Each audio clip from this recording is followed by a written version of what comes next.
Bears, for the first time, did not score on their first drive. Yeah. And then it looked like, here we go again.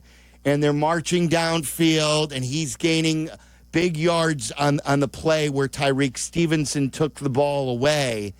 And to have him bounce back from last week's game and really a miserable season last year, that was a huge play. And who knows what happens if they don't take the ball away at that moment. Completely accurate. Completely accurate. What does happen? It just kind of lit the crowd back in, and the Bears paid it off with a touchdown drive. So, Jeff, what was the most important part of yesterday's win, in your opinion?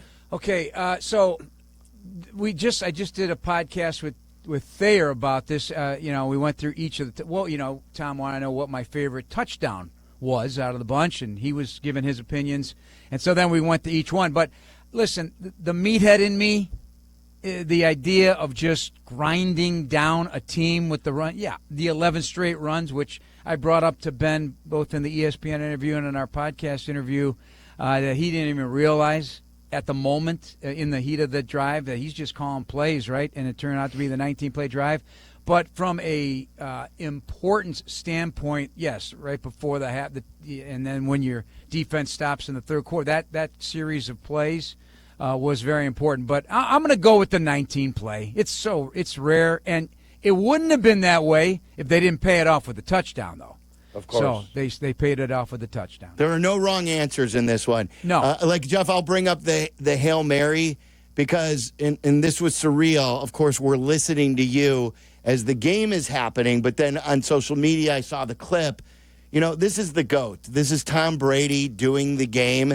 And Tom Brady's actually shouting. He was speechless for the Hail Mary. I don't know if you saw the highlight. The flea flicker, you mean? The flea flicker, I not was the Hail Mary. confused for a second. Yeah, I I'm think, sorry. don't take me to Washington No, just not yet. yet, not yet. The flea flicker, thank you for correcting me. The flea flicker, there was silence after the call, and then he just yells out, "Oh, my God." Oh, my God. And to have Tom Brady, the GOAT, who has seen it all, done it all, to be in awe of the play design that Caleb stood in there. He's able to throw it 61 or 62 yards without really stepping into the throw. Luther Burden's great catch, which Waddle pointed out isn't an easy catch. That is just...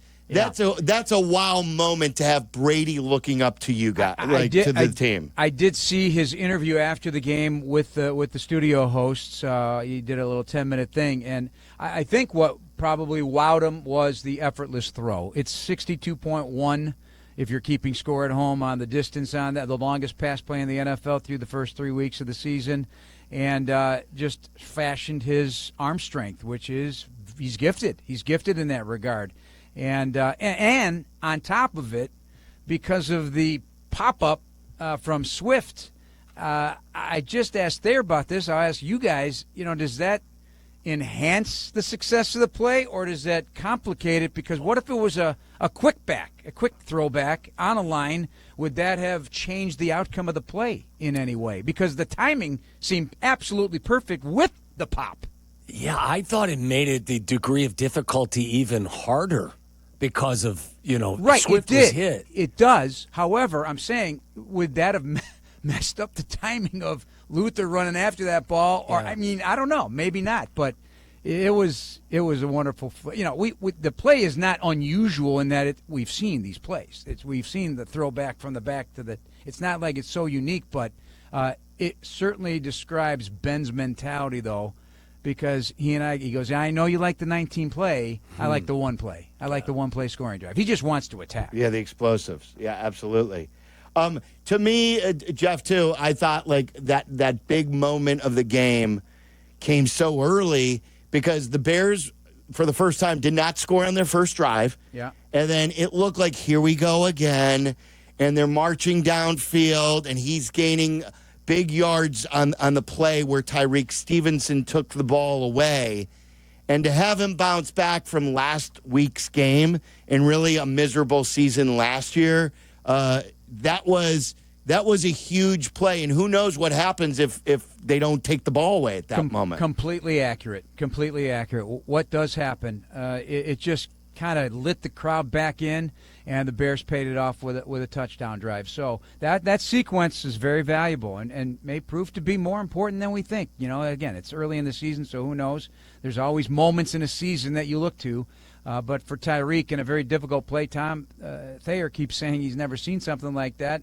A guy ripping it out of there, and Tyreek at the podium today said, yeah, he felt it was loose in there, and he goes, he just gave it to me. So maybe we'll see. Well, you don't want a player to start doing that too much, right? You don't want to start going after the football and missing tackles, but that was in a very confined area along the sideline, and it was a big play. And then the thing that Waddle and I both mentioned, that it wasn't just that one play. He played a really good game. Yes, he did, and bemoans the interception. I saw him after the game as I was interviewing some folks from Marquee, and he had his young child in his arms introducing me to his baby, and all he kept saying was, man, I should have had that interception. I want that. So that'll live with him for a minute. And, like receivers, like cornerbacks, like safeties, when you miss those opportunities, they live with you a little bit, even in victory. You know what, Jeff, I described it as message delivered, message received, because we all heard what the coaches had to say this week, whether they were challenging the players or not, however you want to classify it or describe it. That the players went out there, heard the message, and delivered. I think you can see the tangible evidence of the intensity being ratcheted up by them, whether it was receivers blocking down the field, swarming to the ball on defense. It was really, I think, a tangible improvement across the board from this team. Yeah, a very physical performance by the offensive line.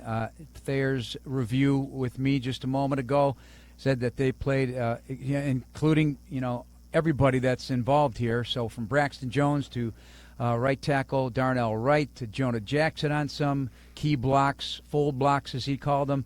Just a really good performance. The diving interception by Tremaine Edmonds showing off his athleticism. That was not an easy interception in his day of 15 tackles. So, yeah, we could go down the list. There was a lot of it. Special teams did a heck of a job on a day in the NFL where special teams lost their collective minds in the NFL. With everything that happened in Week 3 here. So, yeah, so now, that's one. Take it to Vegas and beat up the Raiders. Yeah, exactly. You go beat a team that their front, from one of the reviews, I haven't watched them yet, but the insinuation is 28 pressures, 15 hits on the quarterback, 5 sacks, 5 free pressures. That's bad day at the office, and over 200 yards rushing on that defense. So that's something to keep an eye on. I can't wait to watch that out. Tom, have you watched it yet? I have not seen Vegas? it. Okay. I have not seen it yet. So if that's the case, they're going to get their rear ends chewed out for that too, and come up ready to play. And what'll be more than likely a decidedly Bears slanted crowd there. So it'll be an interesting matchup in a game that they gotta get this. They don't want to waste what they did here now. Yes. And get your first road win and get back to even and get to the bye week and take a deep breath. It's every bit as important. Waddle brought up the point earlier, Jeff, that to rebound from that game last week is a huge step forward. It was. But you can't take the step back by losing to the Raiders, who are ripe, that are right on your level. Like, going into that bye 2-2, facing Washington is a whole hell of a lot different than coming off a Raiders loss at 1-3. No, it sure is, but I'm not going to deny some of their talent either. So, I mean, Geno Smith, I think he's leading the league in passing yards. You got Crosby over there. He plays all over the line of scrimmage. You're going to have to find out where he's at. I know Genty is just a rookie. He had a rough day, a lot of hits behind the line of scrimmage on his runs. But they've got Trey Tucker. He's one of the top producers in the NFL right now, wide receiver. So there's guys that you just can't fall asleep and go in there and think you're going to steamroll them. But hopefully this set their jaw a little bit about what they're capable of, how you go about winning, and find yourself a favorable path to victory. And believe me, Ben Johnson's not going to let them just bathe in this glow at the moment. It's already they are so on to Vegas. It's not even funny. quite serious about it. I'll just leave it at that. Well, speaking of going on to Vegas and bathing, will you be packing a bathing suit for this trip, Jeff? Absolutely not. Completely unnecessary. Never have done that before. Really? Never have packed any bathing suit for any. You could sit by the pool and work on your board. The board's done by then. But there's no time. Come on. What do you mean? There's no time. There's always time for always time. There's no time. Drink by the pool. Yeah. There's no. I would feel like I'm not vacationing. This is a business trip. I got things to do. Nobody is that like sitting by the pool and looking over your board is not vacationing. Throw the speedo. I'll tell you what. Joe Namath did it before the Super Bowl, for goodness sakes. That is true. Wait, what now? Which one? Ours or just in general? Did we go to the beach one time together? No. I said Joe Namath did it. Joe Namath. I thought you said before playing in one, you can. No, I remember. How did you get from Joe Namath to you? Not Joe Namath. I do remember going to the beach in Miami for one of the Super Bowls, covering there with Sweet Lou Canellis. Oh boy, that was on South Beach. I do remember that. Yeah, I do remember. You wouldn't forget that for sure.